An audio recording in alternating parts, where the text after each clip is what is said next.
Parfait. Bien, je vous propose de commencer. Bonjour à toutes et à tous. Bienvenue dans ces super locaux de Aircall. Autour d'un sujet aujourd'hui qui va fortement nous intéresser pour bien terminer l'année et surtout bien mener 2026. Donc le sujet de l'intelligence client au service de la fidélisation de notre clientèle et du développement de nos revenus. Donc, on va avoir une intervention d'à peu près 1 heure répartie en 2 tables rondes. On va avoir une première table ronde orientée métier avec Augustin et Ellie, donc qui vont se présenter juste après. On va avoir une seconde intervention plus orientée sur les leviers technologiques avec notamment Aircall et HubSpot. On va commencer par le métier. Dans un premier temps, je vais vous laisser vous présenter, messieurs, et puis je compléterai ce tour de table. Élie, à toi l'honneur. Enchanté. Merci. Du coup, moi, c'est Elie, j'ai 32 ans. Ça va faire maintenant à peu près 8 ans que je travaille dans la tech. Donc, j'ai travaillé 6 ans chez Spendesk, toujours sur un rôle de CSM, donc côté relations clients, sur lequel j'ai pu évoluer vers des postes de management. Et ça fait maintenant à peu près 1 an et demi que je travaille chez Riot. Donc, c'est un SaaS B2B dans la cybersécurité.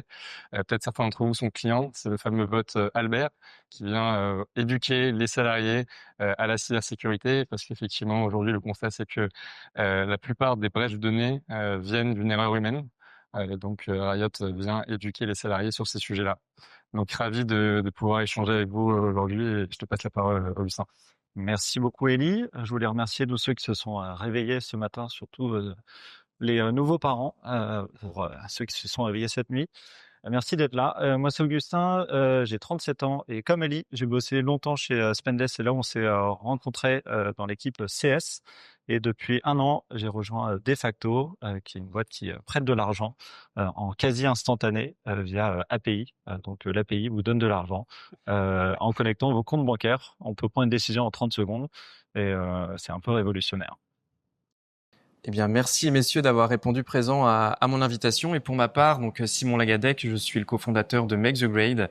On est un cabinet de conseil expert en stratégie B2B. Donc notre mission, c'est faire gagner des nouveaux clients, mais aussi de développer les revenus sur les clients existants auprès des entreprises qui nous font confiance.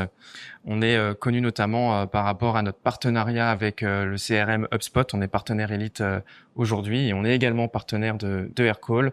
Donc l'expérience client, c'est notre quotidien et c'est pour ça qu'il me tenait à cœur de clôturer cette année 2025 autour de ce sujet. Alors pourquoi ce sujet? Pour une rapide introduction.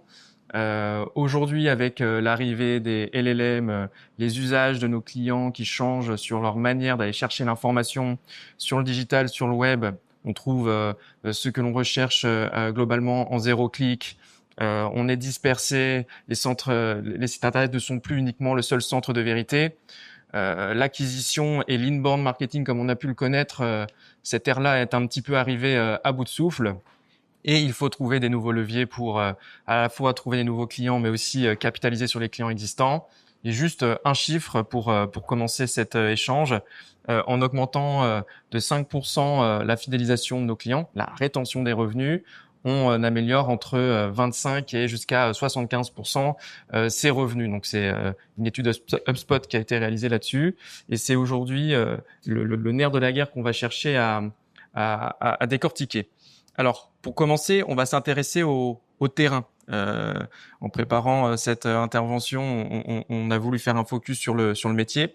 Donc, l'idée, c'est de planter ensemble le décor de ce que vous avez vécu cette année et de ce qui va arriver pour 2026. Voilà, l'IA, elle arrive de manière massive dans nos quotidiens, pro, perso. Pour ce qui est du pro, sur ces 2 dernières années, est-ce que vous pouvez nous expliquer qu'est-ce que ça a changé dans vos organisations? Je commence. Trop bien.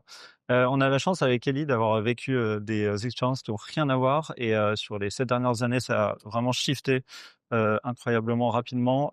Chez Spendesk, on a vécu un scale humain où on est passé de 40 à 650 et l'équipe CS, elle a fait x6 pour accompagner au mieux nos clients. En parallèle, il y a eu ChatGPT qui est sorti et il a fallu s'adapter. Et depuis, j'ai rejoint une boîte qui a fait exactement le contraire, c'est-à-dire qu'on a décidé de scaler par l'intelligence artificielle. Et donc, la manière dont on fonctionne aujourd'hui chez Defacto, c'est que on a un humain qui a une expertise métier. Donc, moi, c'est la partie expérience client et qui est chargé de revoir tous les process pour que il n'y ait pas besoin de recruter plus qu'un humain par métier. Et donc, ben, on doit trouver toutes les solutions possibles, donc avec l'équipe Ops, avec l'équipe support. Donc, quand je dis équipe, c'est à chaque fois une personne pour révolutionner ça. Et donc, aujourd'hui, on est entouré d'agents internes et d'agents externes sur lesquels je pourrais revenir après.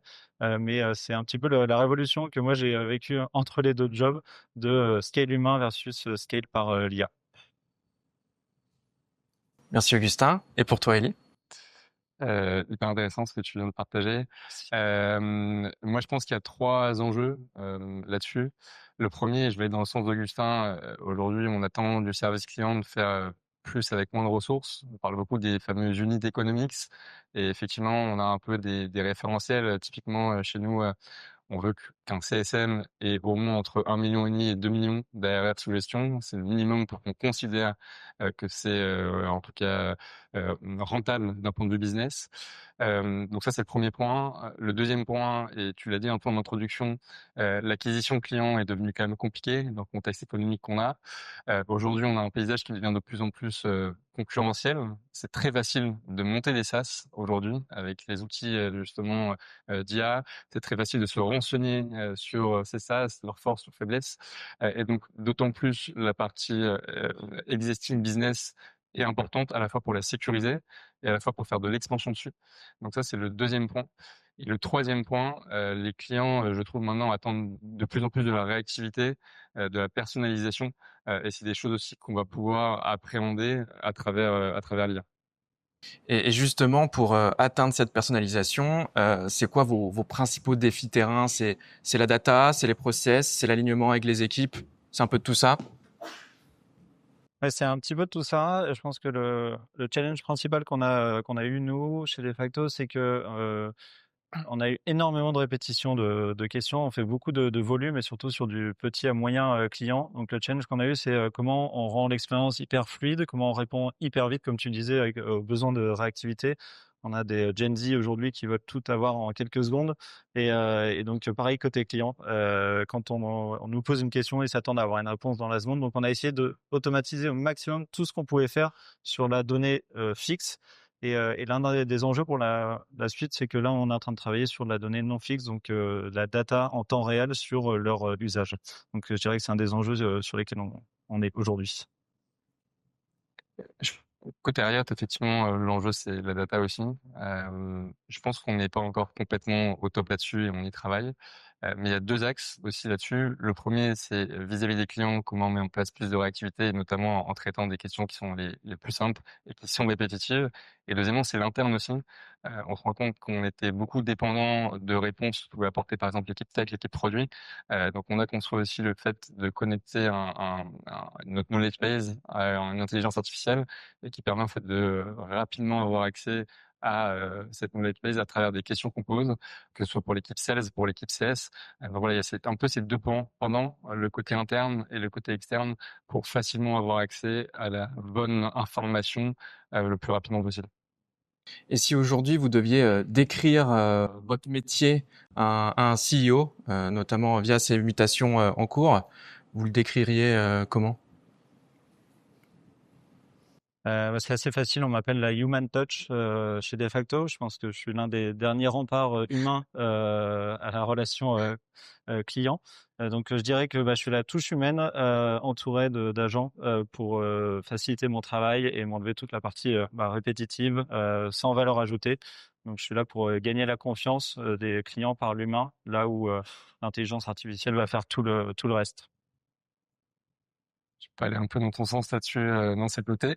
Expertise, effectivement, maintenant que l'IA peut traiter des éléments qui sont relativement simples, relativement répétitifs, il faut que quand on aille voir un client, on ait de la valeur en plus. Et donc, ça passe notamment par de l'expertise, du conseil, vraiment ces éléments qui, en tout cas, nous permettent de nous différencier. aussi. Et après, typiquement, c'est quelque chose intéressant parce que j'avais cette discussion récemment, surtout nos petits clients, parce que j'ai envie aussi qu'on impulse maintenant quand on prend le temps de leur parler à ces petits clients, c'est avoir ce réflexe output. Comment on peut en sortir quelque chose quand on prend du temps avec un client finalement, comment on fait à la fin qu'on ait un output, que ce soit une sécurisation de compte, que ce soit une opportunité, que ce soit du témoignage client.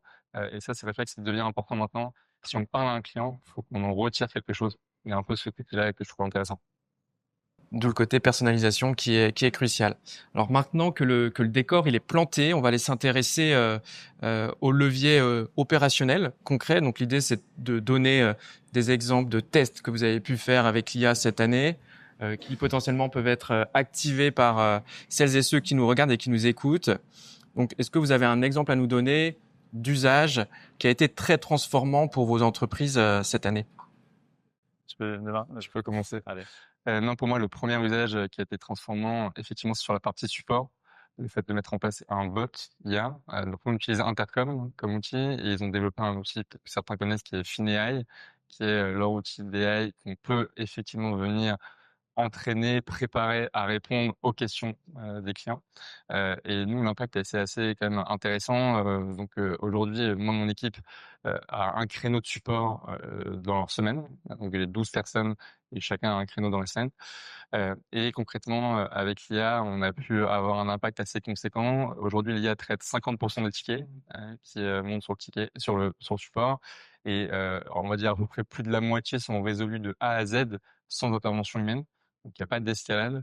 Ça a été assez game changer pour nous en termes de temps, en termes d'état d'esprit. On peut vraiment focus les CSM sur d'autres missions.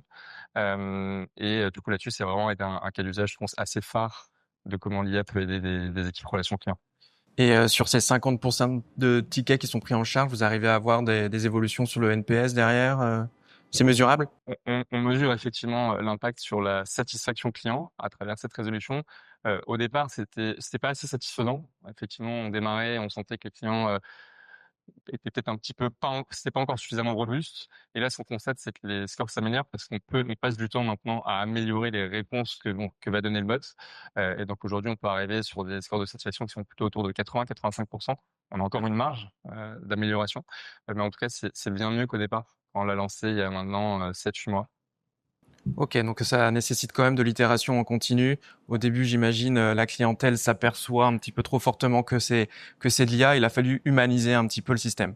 Et surtout, pas le lancer tout de suite sur toute notre base client. On l'a fait aussi sur une base qui est aujourd'hui, au départ, pardon, des clients plutôt de petite taille. Et progressivement, on a fait sauter les barrières pour aller adresser des grands comptes de plus en plus. Ok, super exemple. Merci Ellie. Et Augustin? Yes, moi je vais parler de la partie externe et la partie interne. En externe, on est passé par deux phases chez Defacto. On a eu la phase de construction où les boîtes comme Intercom n'avaient pas encore travaillé sur leur partie IA. Du coup, l'équipe Defacto a décidé de construire eux-mêmes leur propre agent.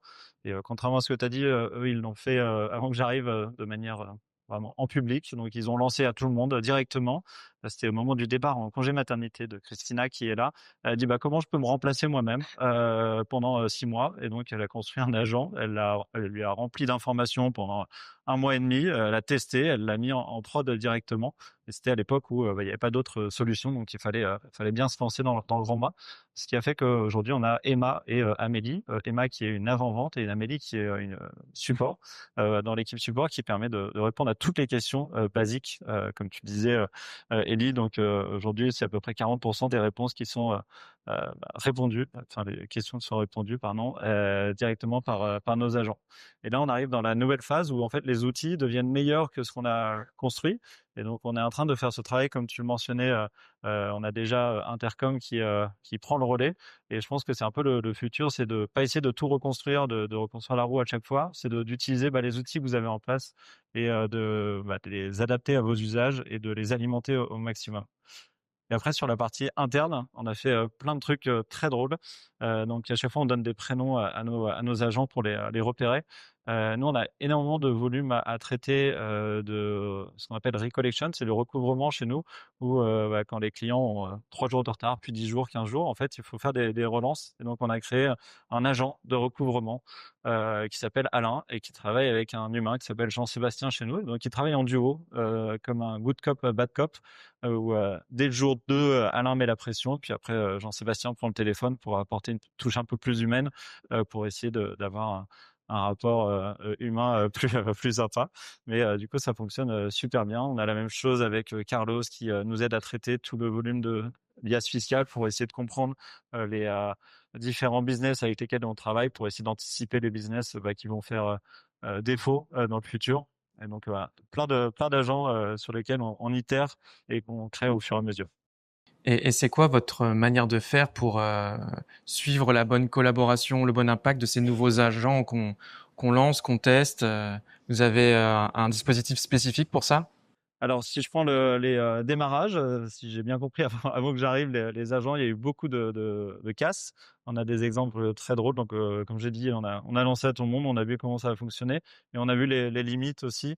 Donc, en regardant un peu les discussions, on a vu que parfois les agents se lâchaient un peu, des petites hallucinations. Ils créaient des plaquettes qui n'existaient pas. Ils prenaient des rendez-vous eux-mêmes pour la semaine prochaine, jeudi midi, alors qu'il n'y a personne en face pour prendre ce rendez-vous. Donc on a vu les limites de ça et ça on l'a vu un peu de manière qualitative en reprenant les mails, les échanges, donc pas trop le choix. Donc aujourd'hui quand on lance un agent, on essaie de le faire un peu plus proprement. Et comme on le suit aujourd'hui, c'est via la stat, via le NPS qu'on peut avoir, notamment via Intercom. Alors, tu as dit deux choses que j'ai envie de creuser. Dans un premier temps, tu as dit un agent pour me remplacer. Alors, parce qu'il y a notamment une absence qui va arriver. Il y a aussi eu l'aspect pour me compléter en tant que binôme. Alors, il y a une partie d'automatisation qui est prise en charge par ça. Comment on le met en place sans perdre la dimension humaine pour pas tomber dans l'excès d'IA Ouais. qui peut avoir un impact? C'est un très bon point. Là, l'objectif de Christina qui partait, c'était de la remplacer sur toute la partie où elle est remplaçable, c'est-à-dire les 50% de questions qui reviennent tout le temps sur quelle facture je peux financer sur des factos, quel pays fonctionne sur ma contrepartie, des choses hyper simples qu'on peut alimenter avec de la donnée fixe. L'idée, c'était que l'équipe qui reste en place pendant son congé maternité, pardon, puisse prendre le relais sur toute la partie un peu plus qualitative, un peu plus sensible, où je pense que l'humain a toute sa place aujourd'hui, notamment comme je le disais sur la partie recouvrement, notamment quand il y a une entreprise qui fait défaut, c'est important d'avoir un humain au téléphone pour comprendre le contexte de la boîte, essayer d'articuler un échéancier, par exemple quelque chose d'un peu plus complexe où l'IA n'a pas encore fait ses preuves. Nous, là-dessus, on a plutôt effectivement défini des workflows différents selon les thématiques. Donc, typiquement, je reprends l'exemple d'Intercom où on a pu mettre en place de l'IA. En fait, on donne ce qu'on appelle des guidance. Donc, on va guider un peu l'IA de la manière, le ton utilisé, la manière de traiter les sujets. Et donc, sur certaines thématiques, on dérive assez rapidement l'IA vers un humain. Donc, quand il y a par exemple des opportunités d'upsell, de cross-sell, on a envie de les gérer nous directement pour avoir cette partie discovery, cette partie expertise qui peut optimiser nos chances d'aller closer un upsell ou un cross-sell. Donc on va vraiment donner des éléments un peu de guidage à l'IA pour remonter un humain là où c'est nécessaire. Pareil, si on sent une énorme frustration client, pouvoir rapidement mettre un humain dans la boucle pour reprendre le relais. Et comment vous l'identifiez en temps réel, cet aspect intervention un peu dans l'urgence finalement, comment vous y prenez? C'est-à-dire, Ouais, frustration. La frustration, elle est là. La personne, elle est en interaction avec un agent, donc avec l'IA. Il faut tout de suite être en curatif et amener une personne de l'équipe CSM. Comment vous identifiez pour mettre le bon niveau de réactivité? donc, ce qui se passe, c'est que quand l'IA effectivement détecte ces éléments-là, ça rentre dans une box spécifique sur Intercom où on sait que chaque CSM sur son créneau de support doit intervenir. Donc, encore une fois, les CSM ont des créneaux de support. Et donc, quand ça tombe dans cette box, c'est à eux d'intervenir. Et donc, ils prennent le relais de l'IA pour, notamment, dans de cas de frustration, proposer potentiellement un appel pour creuser la frustration plus en détail. Donc, c'est à peu près ce qu'on fait aujourd'hui. Ok. Et au niveau des statistiques que vous suivez, il y en a sans doute des nouvelles qui font leur apparition via l'implémentation de l'intelligence artificielle. Je peux prendre l'exemple du marketing, où on parle de plus en plus de la capacité d'une équipe à être dans un bon pourcentage de vélocité de création de campagnes, de diffusion et d'itération. Est-ce que là, vous aussi, vous avez des nouveaux points de data sur lesquels vous êtes attentif et qui n'existaient pas il y a encore quelques mois? Alors non, on n'a pas révolutionné la roue non plus. Je pense que c'est toujours les mêmes stats qu'on regarde. Nous, côté de facto, c'est surtout l'activation, en fait, l'impact de pas parler à un humain sur les statistiques qui nous intéressent vraiment. C'est-à-dire, est-ce qu'un client qui a fait tout le flow d'inscription arrive à faire son premier emprunt sans parler avec nous. Et ça, c'est une stat qu'on regarde tous les mois, puisqu'en fait, si on se rend compte que à certaines typologies de clients, par exemple, n'arrivent pas à aller au bout de la démarche, ne fait pas son premier emprunt, n'active pas bien, alors ça permet de se poser la question de est-ce que c'est le produit qui est pas assez simple, est-ce que c'est l'offre qui est pas comprise, est-ce que c'est le prix, c'est ça. Et donc on peut creuser ça avec les stats et en envoyant évidemment des campagnes, des choses comme ça, en passant des coups de téléphone, comme le disait Ellie, avec un output de comprendre qu'est-ce qui bloque sur cette typologie de clients. Mais je dirais, les stats n'ont pas changé, mais la manière de les regarder c'est beaucoup plus automatisée. Nous, on a un enjeu sur la rétention. On n'est pas un SaaS, contrairement à ce que j'ai eu l'habitude de faire avant. On n'a pas de rétention automatique qui se fait au mois ou à l'année. Et donc, on a un enjeu de renouveler tout le temps notre base client. Quand un emprunteur a remboursé, nous, on doit essayer de comprendre est-ce qu'il va le réutiliser, combien de fois dans l'année. Donc ça, c'est des stats qu'on regarde énormément et qu'on peut suivre très facilement grâce à l'IA et au CRM qu'on a en place. Donc côté de facto, on reste sur les basiques. Et Elite, c'est le même constat? Même constat dans le sens surtout où j'ai envie de pouvoir comparer à avant. Et donc, typiquement, si je prends la partie customer satisfaction sur des interactions de support, j'ai envie de comparer l'avant dans un monde où il y a que de l'humain et l'après dans un monde où il y a aussi de l'IA. Et donc, notamment pour faire ce parallèle, c'est ce qu'on va regarder. Et maintenant, je regarde donc deux stats, le customer satisfaction côté interaction humaine et le customer satisfaction côté interaction IA. Et ce qu'on constate de plus en plus, c'est que le customer satisfaction de l'IA devient limite de plus en plus meilleur que celui de l'humain.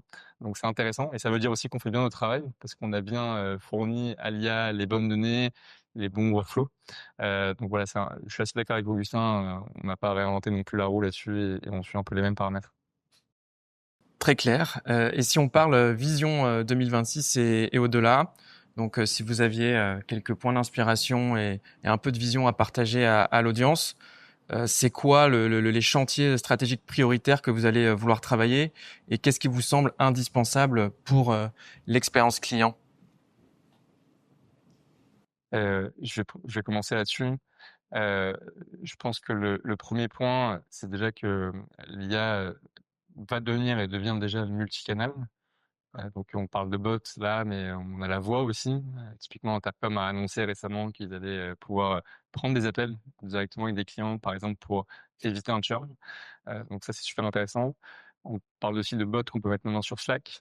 Là aussi, pour interagir potentiellement avec des clients, on sait que notamment le canal maintenant avec les clients passe plus par du Slack, passe plus par du Teams, etc. Donc l'IA multicanal, je pense que c'est une voie qui va être intéressante à prendre pour tous les services clients. Le deuxième point aussi, c'est qu'on aura des nouveaux métiers autour de l'IA. Donc là, enfin Augustin a commencé un peu à le dire, mais effectivement, on va avoir maintenant des personnes qui vont travailler plutôt des workflows, on va plutôt avoir des personnes qui ont un peu cette compétence, cette casquette un peu plus ops. Et donc, on n'aura plus vraiment, typiquement sur le support, je pense, d'agents support. Les rôles vont vraiment changer à ce sujet-là.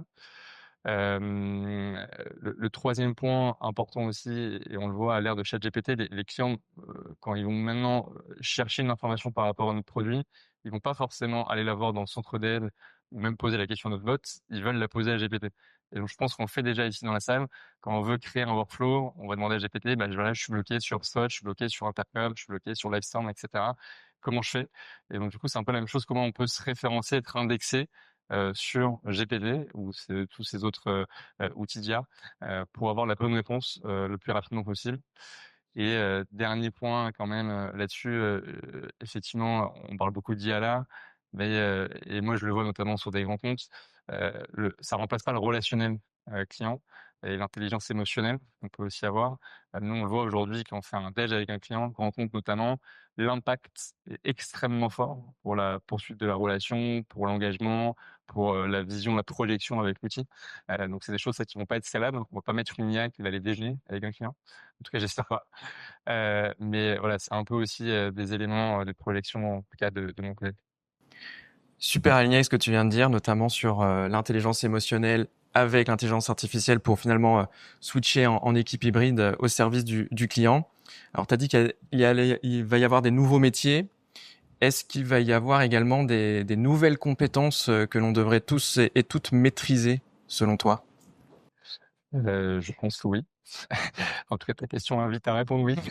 Non, ouais, effectivement, aujourd'hui, je pense que maîtriser déjà la façon de prompter, ça devient limite un critère prioritaire. Mais en dehors de ça, il y a beaucoup d'outils IA qui sont lancés. Nous, on a fait pas mal de choses avec, par exemple, Clé, qui est un outil de data management, pour nous aider sur des sujets de benchmark, de compétition, d'analyse de portefeuille.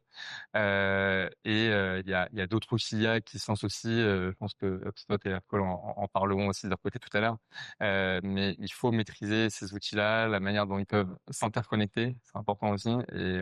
Moi, ma vision aussi, le plus possible, c'est de centraliser au maximum sur les outils qu'on a les informations, au lieu de d'abord plusieurs outils. Donc, il faut faire des bons choix. C'est important de bien choisir ses outils par rapport à son industrie, à son métier, et pouvoir maîtriser un peu toutes ces interconnexions.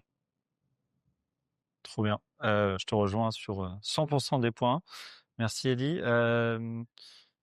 J'insiste sur la partie centralisation. Je pense que je l'ai dit tout à l'heure, mais des outils comme HubSpot aujourd'hui sont en train de travailler, enfin de miser tout leur budget innovation sur la partie intelligence artificielle. Je pense que il faut tirer 100% profit des outils que vous avez déjà en place et pas essayer de réinventer la roue. Je l'ai dit 3 fois aujourd'hui, mais c'est important. Je pense qu'il faut, le chiffre qu'on est en train d'opérer aussi, aller de plus en plus sur de la donnée mobile accessible en temps réel. Aujourd'hui, donc les agents ils sont plutôt connectés à de la donnée fixe, un help center ou quelque chose que vous allez alimenter. Demain, si vous arrivez à connecter votre database en temps réel, vous avez des réponses qui seront beaucoup plus pertinentes auprès de vos clients. Donc de notre côté, ça va être, je voudrais décaler une date de remboursement. La date initiale était là, je vais pouvoir le faire avec l'agent directement parce que j'ai accès à la database et je vais pouvoir même écrire dans l'autre sens l'information que le client me donne après authentification, sécurité évidemment. Mais on va pouvoir aller de plus en plus loin sur ces interactions où il y aura vraiment des actions qui vont être prises derrière. Et enfin, quand je parlais avec ChatGPT de ce sujet-là, de la vision, il y a un truc qui est revenu, qui est de plus en plus vrai. En fait, sur tous les sites aujourd'hui, on a de plus en plus de mal à parler à un humain. Et je pense que ça va continuer à s'accélérer là-dessus. Donc, on va avoir de moins en moins de numéros de téléphone à appeler demain. Et en fait, quand il y aura une interaction humaine, elle va être hyper sacrée, rare. Et donc, en fait, il va falloir vous la positionner au bon endroit. Donc, parler à un humain va devenir rare et exceptionnel. Et donc, je pense que demain, ça va être fantastique parce que chaque fois que vous allez parler à un humain, ça sera hyper positif pour le client. Donc, à vous de le positionner au bon endroit, là où vous avez envie d'apporter de la valeur. Donc, le canal humain va devenir haut de gamme, finalement.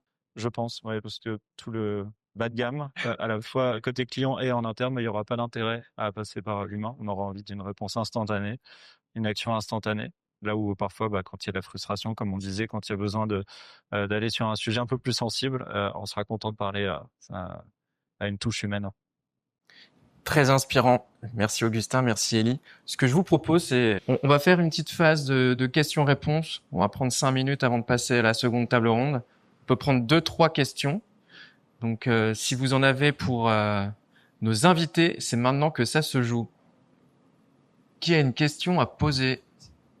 N'hésitez pas. On va passer le micro. Celui-ci d'ailleurs, je me permets. Merci Simon. Donc, Justin, Make the Grade. J'ai une question sur votre stack technique. Les technologies, vous avez parlé avec beaucoup d'agents. Quels sont les outils que vous citez le plus pour construire ces agents? Alors jusqu'à maintenant, on a beaucoup utilisé ChatGPT, son API. Comme je disais, là, on est en train de switcher pour justement passer directement sur les outils qu'on utilise déjà, donc Intercom notamment, où on a envie de le booster à fond. Et après, côté LLM, on essaie de toujours tester un peu les trois, Claude, Mistral, ChatGPT, pour regarder un peu les résultats qu'on peut avoir, voir la qualité. Et en fonction de ce qu'on lui demande, c'est vrai qu'il y a des résultats qui ont rien à voir. Sur l'analyse brute de données, parfois Claude est extraordinaire, par exemple sur du qualitatif.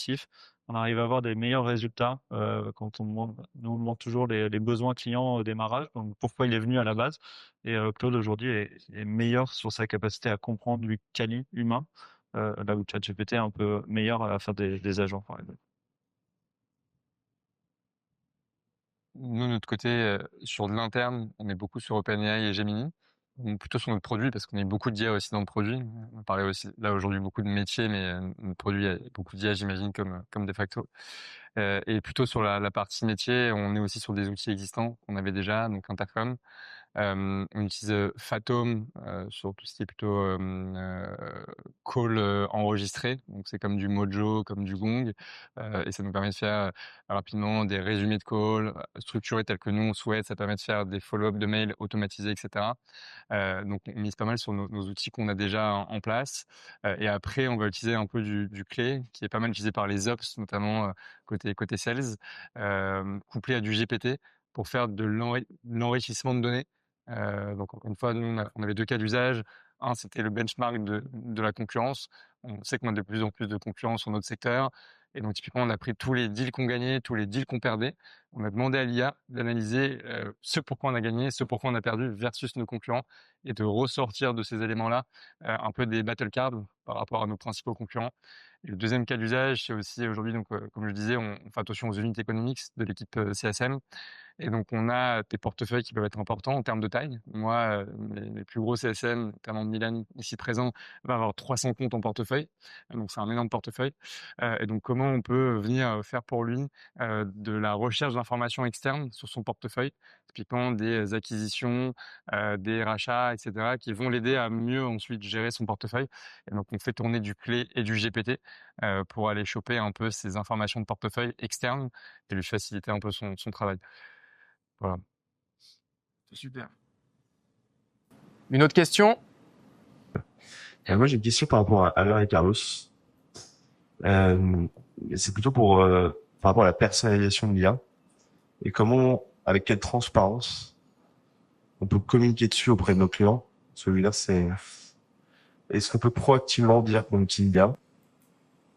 Et du coup, côté de facto, c'est quoi l'enjeu derrière de mettre les prénoms humains derrière une IA? C'est quoi un peu la démarche derrière? Ça m'intéresse.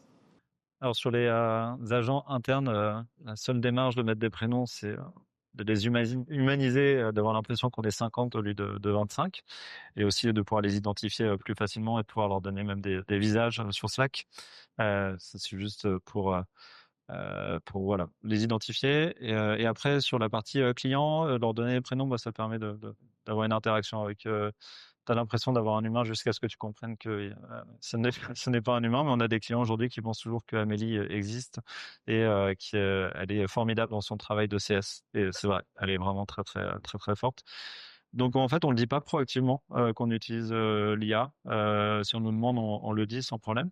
Mais après, c'est notre popote interne, quoi, de tous les agents qu'on a créés. C'est plus pour nous aider à faire notre job, plutôt qu'à dire aux clients, bah, on a réussi à faire tout ça automatiquement et à vous répondre en 10 minutes au lieu de 10 jours. C'est plus, en fait, le résultat est beaucoup plus rapide. Et donc pour le client, bah, l'expérience, elle est folle, quoi. Merci Augustin. Ce que je vous propose, c'est si vous avez d'autres questions, on pourra y répondre avec grand plaisir juste après la seconde table ronde. Je vous remercie Élie et Augustin, c'était vraiment top, très inspirant. Et je vais vous inviter à laisser place au second round. On se revoit juste après. Merci à tous les deux. Merci beaucoup.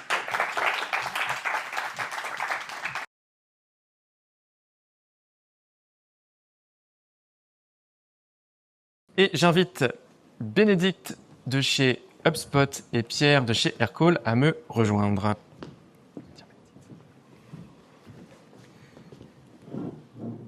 Donc sur le prochain quart d'heure, là on a eu la version métier qui était très intéressante, encore merci. On va parler maintenant des leviers technologiques. Il y a plusieurs noms qui ont été droppés, Aircall, HubSpot notamment. Donc juste avant de rentrer dans ce pendant un peu plus opérationnel, Bénédicte, est-ce que tu peux te présenter? Avec grand plaisir. Donc Bénédicte Brosseau, je travaille chez HubSpot où je dirige une équipe spécialisée sur le Service Hub. Pour remettre un peu de contexte peut-être sur HubSpot, HubSpot c'est un outil CRM tout en un qui s'adresse aux équipes marketing, commerciales et aussi service client. Et donc Service Hub c'est vraiment cette brique de l'outil qui s'adresse à toute la partie après-vente pour nos clients. Super, merci Bénédicte. Et Pierre, est-ce que tu peux aussi te prêter à l'exercice? Oui, salut Simon, Pierre Aziz, directeur commercial chez Aircall. Bienvenue chez Aircall. Merci. Et Aircall, téléphonie cloud? Aircall, donc téléphonie cloud pour le service client, pour les équipes commerciales. Ici, on va se concentrer un petit peu plus sur l'aspect expérience client, service client, et avec énormément de choses autour de l'IA depuis les 2 dernières années et surtout depuis la dernière année. On va pouvoir en parler. J'aimerais parler avec vous d'une première partie sur le CRM IA natif, donc qui est vraiment le virage et la transformation qui est fortement en cours. On a vu avec l'intervention juste avant que l'IA va pas remplacer la relation client, mais elle va contribuer à sa bonne contextualisation. Donc déjà, quand on parle de CRM IA natif, pour vous, qu'est-ce que ça veut dire et comment ça vient délivrer les équipes support et service client? Merci. Déjà, je pense que la première chose à dire, et un point qui a été mentionné tout à l'heure, c'est que l'IA, elle ne remplace pas l'humain, elle l'augmente. Et l'idée du CRM IA natif, c'est qu'on a de l'IA qui est saupoudrée sur tous les outils du CRM, que ça soit pour aider le travail au quotidien sur la transition, par exemple, d'une équipe commerciale à une équipe Customer Success, que ça soit pour aider sur la productivité sur des réponses, donc suggérer des réponses, mettre en avant des anomalies potentiellement. On a un client qui d'habitude soumet 2 tickets par mois, tout à coup en une semaine il en soumet 5. Des choses qui seraient manquées comme ça par l'œil humain, l'IA va pouvoir les capter naturellement et supprimer un peu ce bruit opérationnel pour permettre à l'humain, comme on l'a dit, d'être plus présent. Et quand on lui parle, on a vraiment une expérience privilégiée, contextualisée, et l'humain est vraiment là, sans être distrait par tous ces bruits externes. Et à ça, j'ajouterais que le CRM IA natif, c'est aussi l'IA avec tout le contexte. Et c'est ça qui est important. Il y a un vrai enjeu data avec l'IA. L'IA sans données, je dirais pas que c'est gadget, mais on perd beaucoup de valeur quand on ajoute toute la donnée, tout le contexte humain, que ce soit de la donnée structurée du CRM ou de la donnée plus instructurée, que ce soit via des conversations téléphoniques, que ce soit via de l'email, des notes, etc. Quand on concentre tout ça et qu'on donne tout ça à l'IA, c'est là qu'on a un vrai impact. Et je pense que c'est ça sur l'exemple de je me remplace par un agent avant mon congé maternité, je upload toute ma connaissance, tout mon contexte pour que l'agent et que l'IA soient vraiment pertinentes. Merci Bénédicte. Alors justement, on disait, et on a fait un laïus sur l'importance de la centralisation. Aujourd'hui, les données, elles sont éclatées, dispersées entre la voix, les chats, le ticketing, le marketing. Selon vous, pourquoi la centralisation, elle est clé, elle est importante et pourquoi c'est pas un gadget là aussi? Tu es Bénédicte, à nouveau c'est. Ouais, je peux commencer ici aussi. Encore une fois, la donnée, c'est tout le contexte qui va rendre l'IA impactante. Donc, si notre donnée, elle est dispatchée sur 4, 5, 6, 10 outils différents, forcément, il y a des silos qui se créent et on a une perte de la donnée. En centralisant tout ça au même endroit, c'est là où on apporte un contexte unifié et on s'assure qu'on n'a pas non plus de données contradictoires potentiellement dans différents outils. Et c'est là qu'on apporte toute la valeur. Ok, Pierre. Je pense que HubSpot est le parfait exemple de ce type de CRM ou de helpdesk qui va vraiment réunir toutes les infos venant de tous les canaux. C'est vrai qu'avec Aircall, on va représenter plutôt le canal voix et texte via du SMS et du WhatsApp, mais on parlera surtout du canal voix. Évidemment, l'ancien monde, on a des canaux qui sont complètement déconnectés, voire des outils qui sont complètement déconnectés. On fait aucun lien entre l'expérience commerciale, avant-vente et la suite de la relation commerciale jusqu'au support, voire juste potentiellement la fin de l'expérience et la fin de la relation commerciale. Nous, on sort beaucoup sur votre vague quand on collabore sur les projets HubSpot pour que vraiment tout soit centralisé et tout soit cohérent. Donc après, on va pouvoir rentrer dans le détail de chaque canal et de chaque micro-interaction. Mais ce sujet de cohérence et ce que vous avez avec les différents hubs, c'est ce qui va rendre l'entreprise et l'expérience avec l'entreprise performante, mais cohérente du début à la fin. Donc aujourd'hui, on va avoir vraiment le CRM, donc ici dans notre exemple HubSpot, qui va être au cœur du système, autour duquel on va interconnecter différentes autres outils tiers pour répondre à des peines spécifiques. Donc Aircall pour combler tout ce qui va être agrégation de données via le canal de la voix. Parmi vos clients, parmi vos prospects, c'est quoi les use cases aujourd'hui, d'un point de vue support client, vu que c'est le thème du jour, qui sont les plus plébiscités? Peut-être, je vais prendre le point. Un élément que nous, on voit beaucoup sur nos clients. Donc, on a à peu près 25 000 clients dans le monde. Et on a toute une partie qui sont sur des cas d'usage très commerciaux, toute une partie qui sont sur des usages vraiment support et expérience client. Quelque chose qu'on voit beaucoup, et c'est des tendances qu'on entend, qu'on lit, c'était que il y a eu énormément de changements sur les 10 dernières années. C'est un petit peu en lien avec ce que vous avez dit juste avant, Heidi ou Augustin, mais on a cuté le canal voix. C'est-à-dire que vous avez tous fait l'expérience. J'ai un problème avec ma box free, je veux avoir quelqu'un, c'est impossible. J'ai un problème avec mon billet d'avion, je veux avoir quelqu'un, c'est impossible. On voit beaucoup dans le B2C parce que c'est des énormes volumes, et donc les directions d'expérience client ont vraiment essayé de limiter au maximum le canal voix.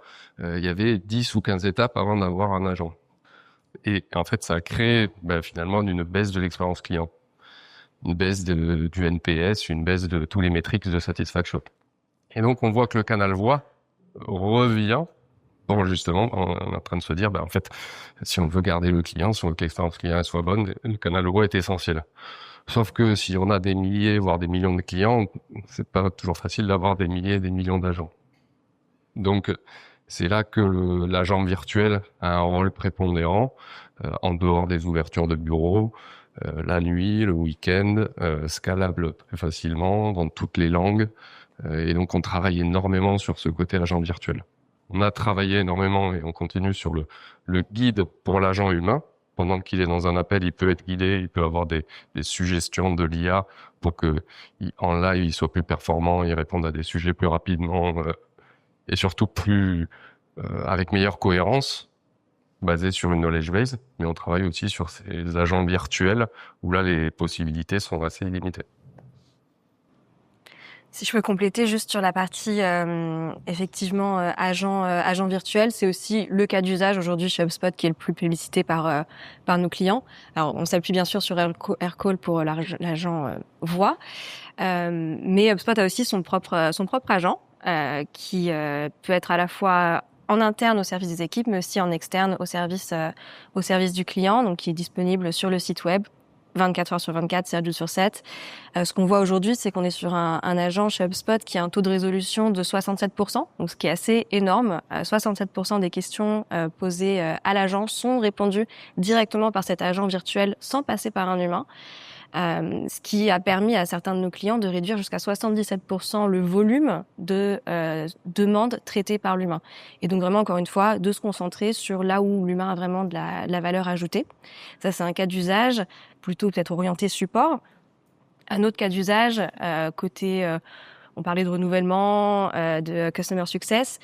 Le renouvellement, c'est un gros enjeu. Souvent, en fin d'année, quand on est dans le SaaS, c'est aussi un gros sujet. Et quelque chose qui peut prendre beaucoup de temps pour nos équipes CS.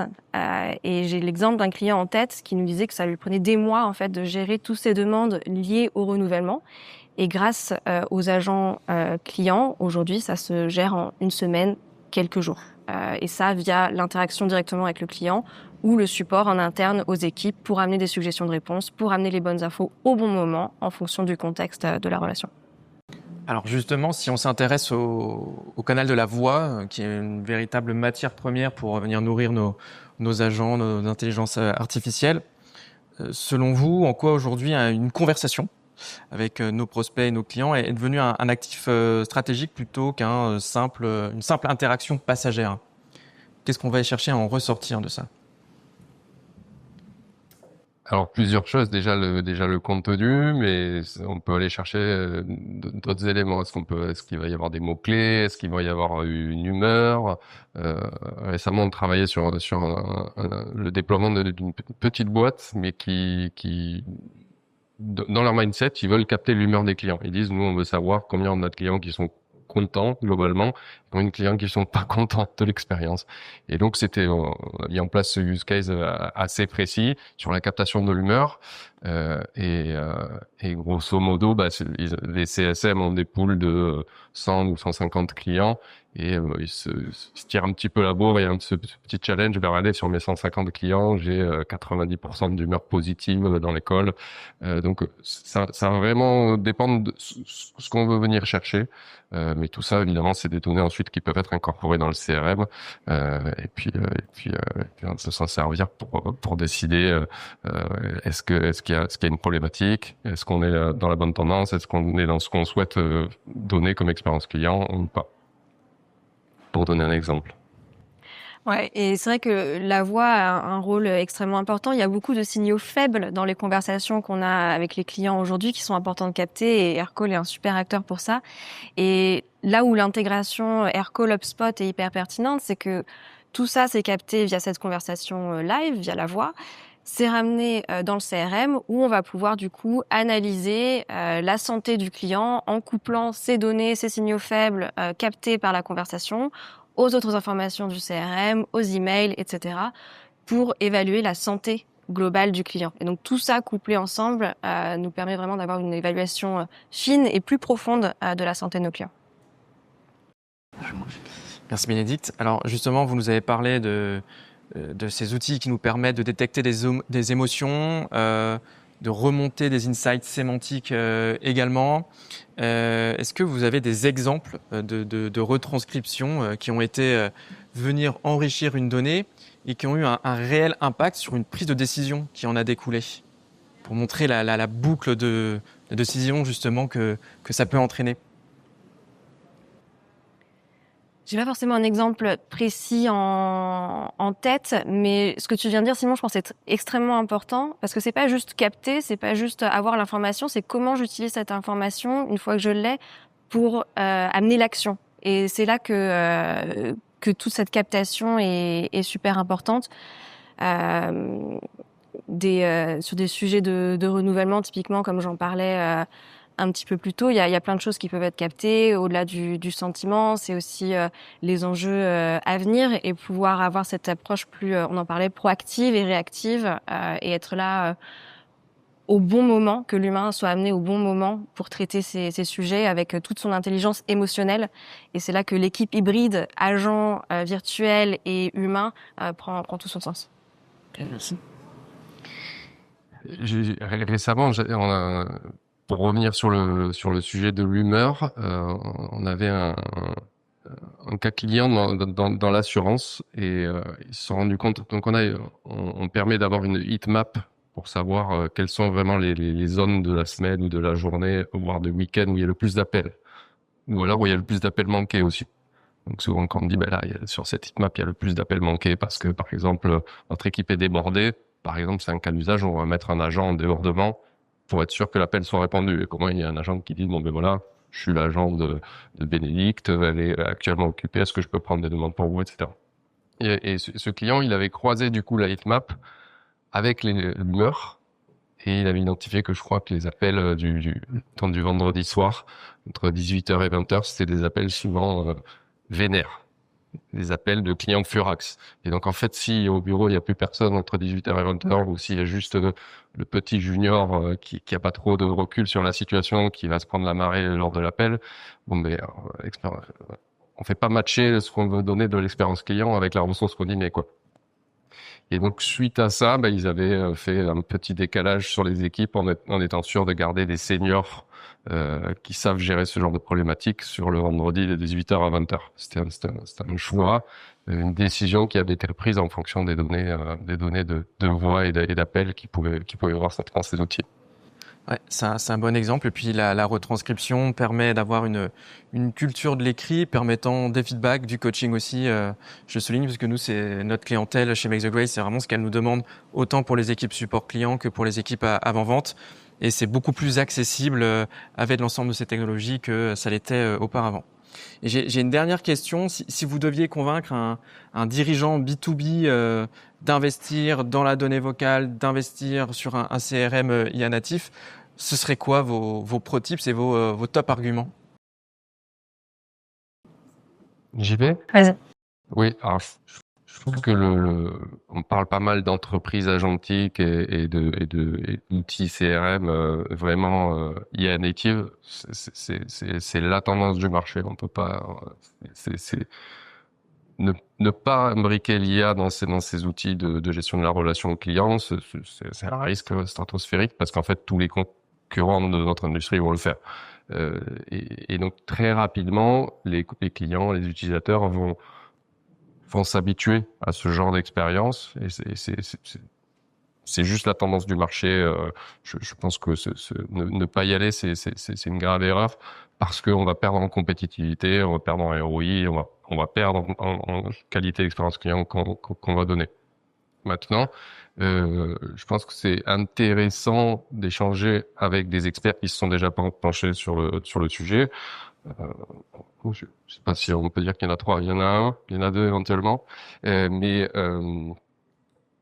donc l'entreprise agentique et rajouter des agents dans son équipe de relations clients, là aussi, c'est la tendance. Ça permet de gérer la charge, ça permet de gérer une continuité d'activité hors des horaires de bureau, dans différentes langues.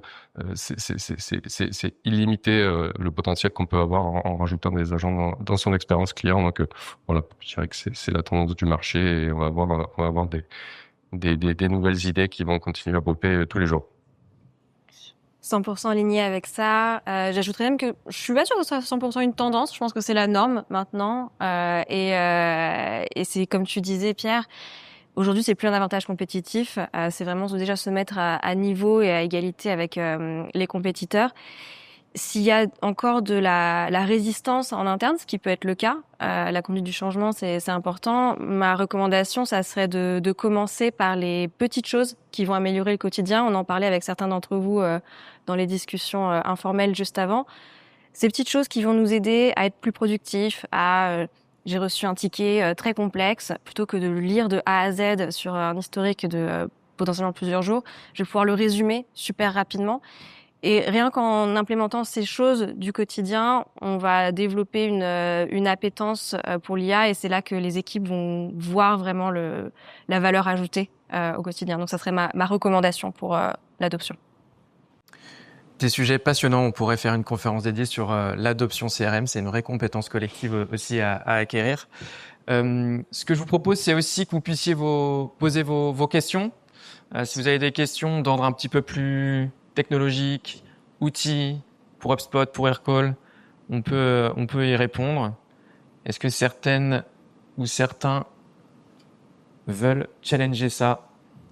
Aujourd'hui, chez Defacto, on a un usage d'Aircall simple. On n'utilise pas de lecture, vraiment comme un téléphone. Est-ce que dans ce que tu disais sur la partie voice AI, ça veut dire qu'on peut avoir des conversations entièrement avec un lien avec un client? Du coup, je me dis, il faut qu'on se mette dessus. C'est possible? C'est tout à fait possible. En fait, grosso modo, dans ton SVI, ton serveur vocal interactif, tu peux décider pour certaines branches, ou pour toutes, mais dans certains cas que tu décides toi, de mettre un agent vocal. Et cet agent vocal, tu l'entraînes sur ta knowledge base, sur ce que tu veux qu'ils répondent, qu'ils prennent en note. Est-ce que tu veux juste qu'ils t'envoient un message à l'écrit le lendemain pour te dire j'ai eu tel client, voici ce qu'il aimerait voir avec toi. Est-ce que tu veux qu'ils prennent un rendez-vous dans Calendly? Est-ce que tu veux qu'ils déclenchent des workflows dans HubSpot ou dans Salesforce? Est-ce que tu veux qu'ils modifient une commande dans Shopify? Donc il y a un degré de conversation, mais aussi un degré d'action qu'il va pouvoir faire. Ok, super.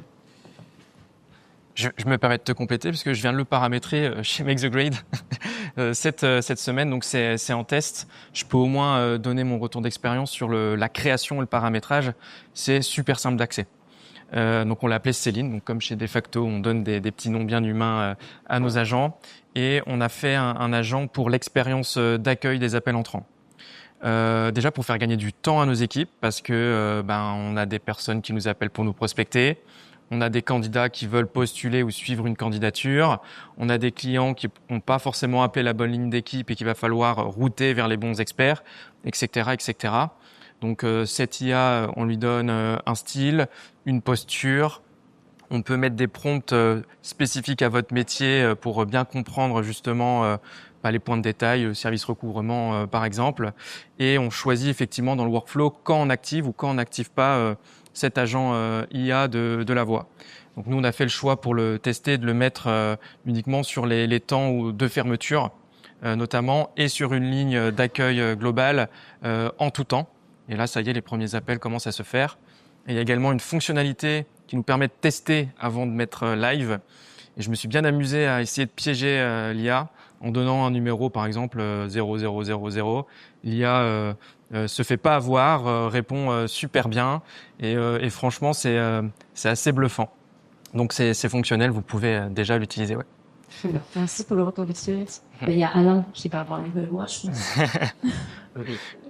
Voilà. Est-ce que vous avez d'autres questions? Ouais, je vois des mains qui se lèvent. Allez, je vais au plus près pour commencer et on pourra passer ensuite.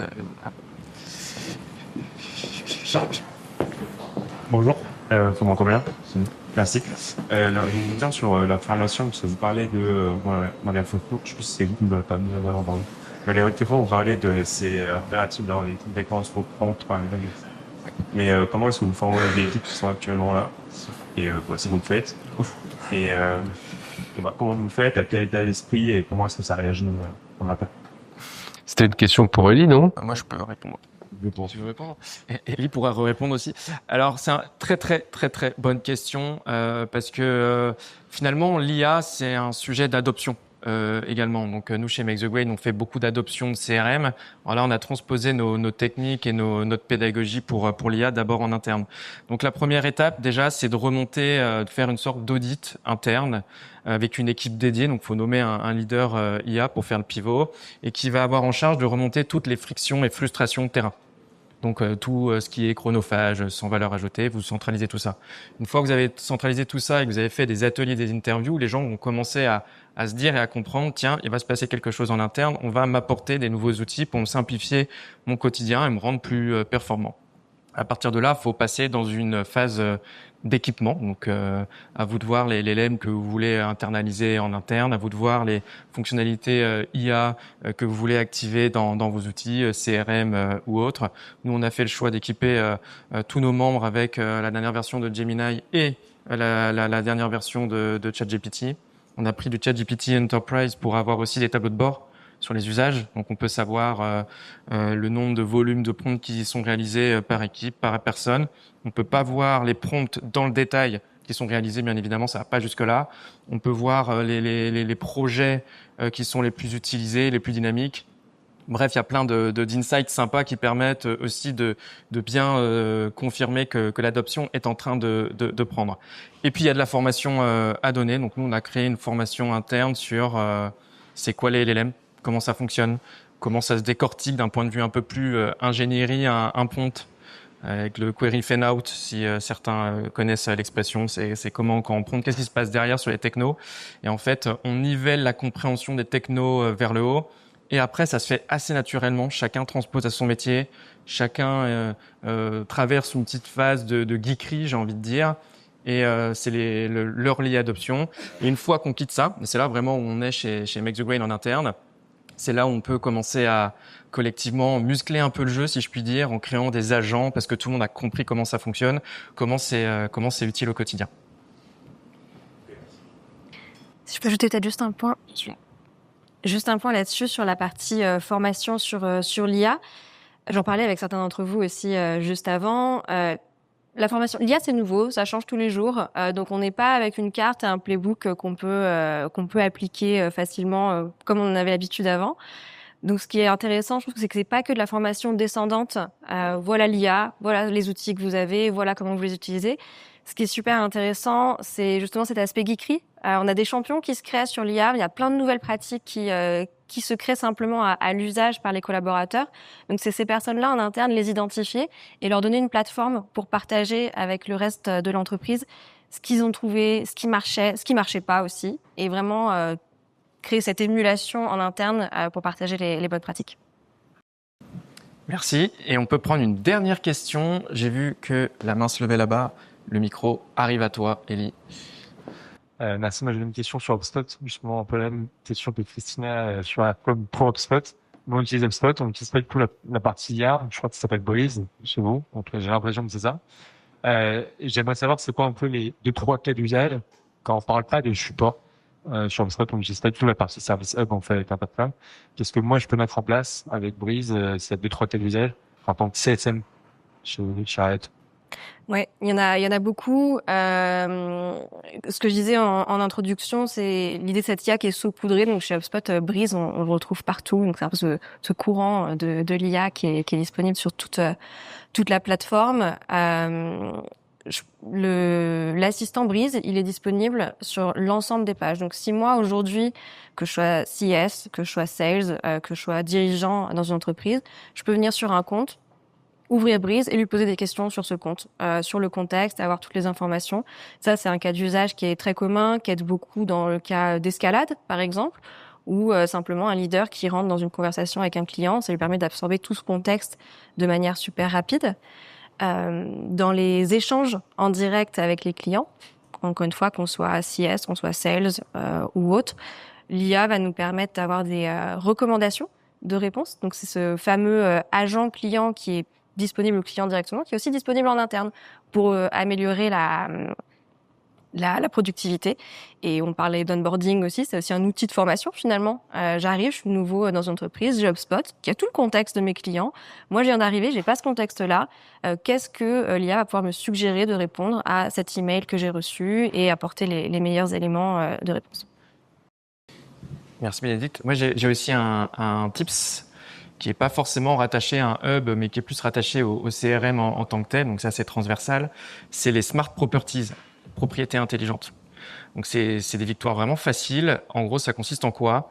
On peut mettre un prompt derrière une propriété. Chaque propriété qui existe peut être transformée en smart properties pour information. Et derrière, on peut soit faire réaliser une action dans le CRM, ou, et c'est ça qui est assez intéressant, réaliser une recherche web. Donc, pour avoir une qualité de la data plus exhaustive au quotidien, on peut incorporer dans les workflows, etc. C'est vraiment top. Donc, les smart properties. Ok. Merci pour ces questions. Je pense qu'il y en a plein d'autres. On va terminer là la partie conférence. Donc, merci à tous les deux pour cette seconde partie. On a du café, du petit déjeuner qui nous attend. Vous avez sans doute plein de questions, donc on va pouvoir continuer nos échanges. Et aussi, nous avons Amira, spécialiste de HubSpot, mais principalement aussi du Service Hub, qui est ici. On a créé un pass démo assez exclusif et bien confidentiel juste derrière. Donc, n'hésitez pas à aller lui rendre visite. Vous allez pouvoir parler de vos enjeux vraiment terrain, très concrets. On a vraiment réfléchi ce dispositif pour là. Donc, Amira vous attend juste derrière moi. Merci à toutes et tous pour votre participation. C'était top. Merci. Merci.